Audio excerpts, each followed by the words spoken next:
করে এই পৃথিবীর শুরু লগ্ন থেকে হযরতে আদম আলাইহিস সালাতু ওয়াস সালাম যেই দিন এই দুনিয়ার জমিনে আসে, আসার পরে আল্লাহ তাআলা যেই দিন হযরতে আদম আলাইহিস সালাতু ওয়াস সালামের দোয়াকে কবুল করেছিলেন সেইটাও আশুরার দিন ছিল। বলেন সুবহানাল্লাহ। তার মানে এই আশুরার দিনের তাৎপর্য শুধুমাত্র হুসাইন রাদিয়াল্লাহু তাআলা আনহুর শাহাদাত বরণই নয়, এটা অনেক আগে থেকেই প্রচলিত। শুধু তাই না, আদম নবীর দোয়া আল্লাহ তাআলা যখন আশুরার দিনে কবুল করেছিলেন, ঠিক তেমনি হযরত নূহ আলাইহিস সালাতু ওয়াস সালামের জামানায় যখন নূহ নবীর নৌকা পানিতে ভাসতেছে, ভাসতে ভাসতে ওই দিনই জুতি পর্বতে পৌঁছান, যেই দিন আশুরার দিন ছিল, যেই দিন জুতি পর্বতে ঠেকেন পৌঁছে যান, ওই দিনটাও ছিল আশুরার দিন।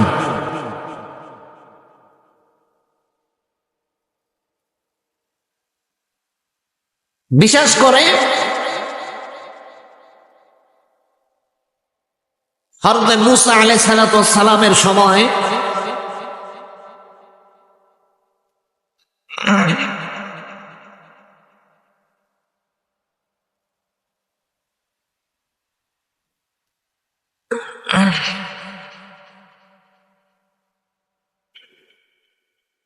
হযরত মূসা আলাইহিস সালাতু ওয়াস সালামের সময় যখন ফিরআউন, তো হযরত মূসা আলাইহিস সালাতু ওয়াস সালাম মেরে জামানায় যখন ফিরআউন তাকে প্রচন্ড অত্যাচার শুরু করলো, তার উম্মতের উপরে যখন অত্যাচার শুরু হয়ে গেল, অত্যাচার সত্য যখন না করতে পেরে আল্লাহর কাছে দোয়া করলেন, যে আল্লাহ আমাকে একটি পথ দেখান, যেই পথে আমি চললে পরে আমার উম্মত সহ আমরা একটু শান্তিতে এই ফিরআউনের কবল থেকে আমরা বাঁচতে পারি। আল্লাহ তাআলা বললেন, হিজরত করো, তোমার যে অনুসারীগুলি আছে এদেরকে নিয়ে তোমরা রওনা হও। রওনা হয়ে গেল, ফিরআউনের কাছে খবর চলে এলো যে মূসা তার দলবল নিয়ে এলাকা ছেড়ে চলে যাচ্ছে, যে মূসা কে বের হতে দেবে না। তার কথা হলো, মূসাকে আমি হত্যা করে ফেলব।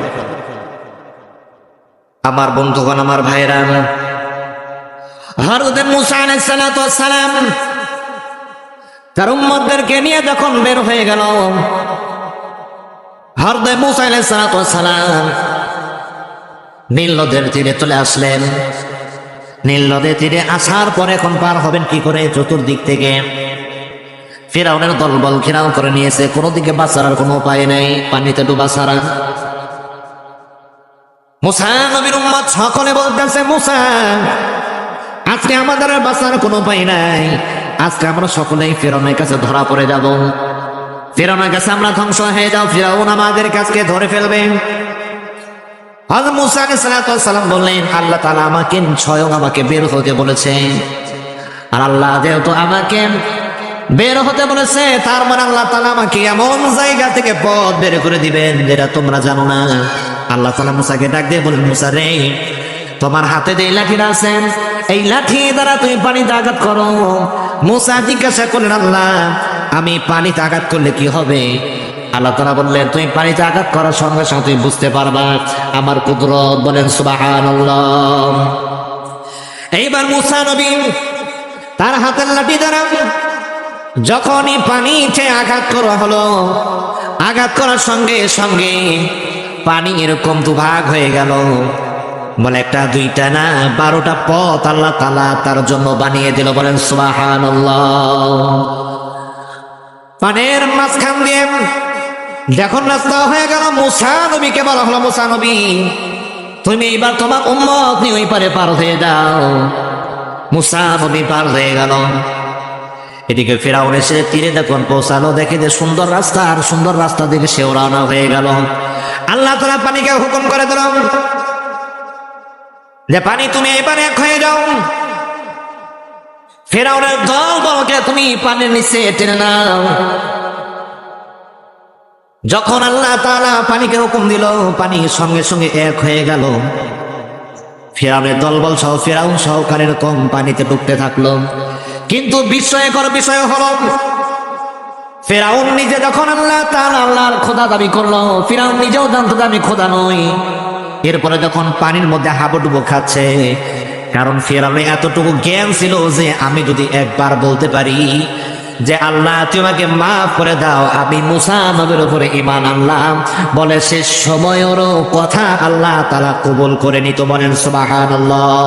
কিন্তু আল্লাহ ওই সুযোগই ফিরাউনকে দেয় নাই, কারণ ফিরাউন এমন নাফরমানি করেছেন, যেই নাফরমানি করার কারণে শেষ বাক্যটাও আল্লাহ তাআলা তাকে উচ্চারণ করতে দেয় নাই। যখন আল্লাহ তাআলা বুঝতে পারলেন যে ফিরাউন সে ক্ষমা চাইবে, আল্লাহ তাআলা জিবরাইল আমিনকে পাঠিয়ে দিলেন আর বললেন যে ফিরাউনের মুখে কাদা দিয়ে ভরে দাও, যেন ফিরাউন এরকম আমার কথা না বলতে পারে, মুসা নবীর উপরে যেন ঈমান না আনতে পারে। কারণ যেই ব্যক্তি দুনিয়ার জমিনে খোদা দাবি করেছে, কারণ হলো ফিরাউন নিজেই আল্লাহর কাছে চেয়েছিল, আল্লাহ আমি তো জানি তুমি খোদা, আমি খোদা নই, কিন্তু আমি দুনিয়াতে তোমার কাছে আমি খোদাই চেয়ে নিলাম, আর আখিরাত আমার জন্য আমি বরবাদ করাকে আমি অজীব করে নিলাম। বলেন নাউজুবিল্লাহ।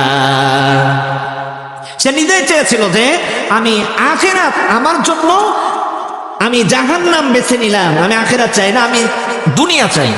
আপনি দুনিয়ার খোদা আমাকে বানিয়ে দেন। আল্লাহ দুনিয়ার খোদা বানিয়ে দিয়েছিল। ফিরাউন যখন বলতো আকাশে বৃষ্টি হবে, বৃষ্টি হতো। ফিরাউন যখন বলতো যে বৃষ্টি থেমে দাও, তখন বৃষ্টি থেমে যেত। নীল নদ যখন শুকিয়ে যেত, ফিরাউন যখন বলতো যে নীল নদে পানি ভরপুর হয়ে যাও, তখন নীল নদ পানিতে ভরপুর হয়ে যেত। দুনিয়ার খোদা আল্লাহ খোদাই দান করেছিল। যাকে আল্লাহ তাআলা দুনিয়া দান করেছে, কিন্তু আল্লাহ তাআলা আখিরাত দেবে না। কিন্তু মৃত্যুর সময় তারপরও বুঝে গেছে যে আমি যদি একবার বলতে পারি তাহলে আল্লাহ আমাকে মাফ করে দেবেন। কারণ আল্লাহ এমন দয়াবান যে আল্লাহ সবার প্রতি এত দয়াবান, যদি একবারও সারা জীবন যদি গুনাহ করে, এরপর মৃত্যুর আগে যদি সে তওবা করে, আল্লাহ তাআলা তার তওবা কবুল করে নেবেন। কিন্তু তওবা যে আমি করতে পারবো এর নিশ্চয়তা কিন্তু আমাদের নাই। আমি মাঝে মাঝে আপনাদেরকে অনেক সময় বলতাম যে আমাদের সমাজে এমন কিছু মানুষ যারা মৃত্যুর সময় তাদের জবান বন্ধ হয়ে যায়, 1 সপ্তাহ 1 মাস আগে হয় কিনা দেখবেন জবানের কথা বের হয় না, চোখের পাপড়ি নড়ায় আর কানে শুনতে পায়।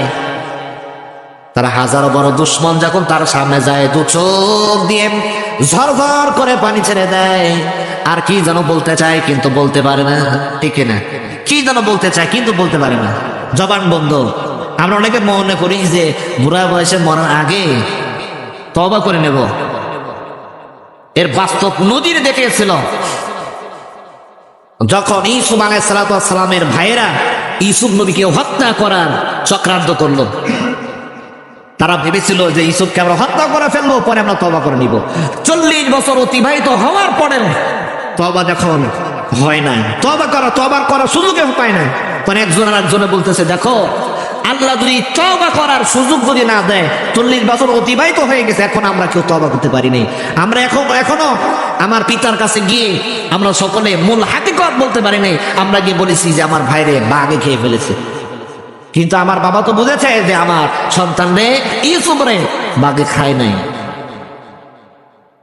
এমন একটা নজির দেখিয়েছে। এই জন্য আমি চাইলেই তওবা কবুল হবে না।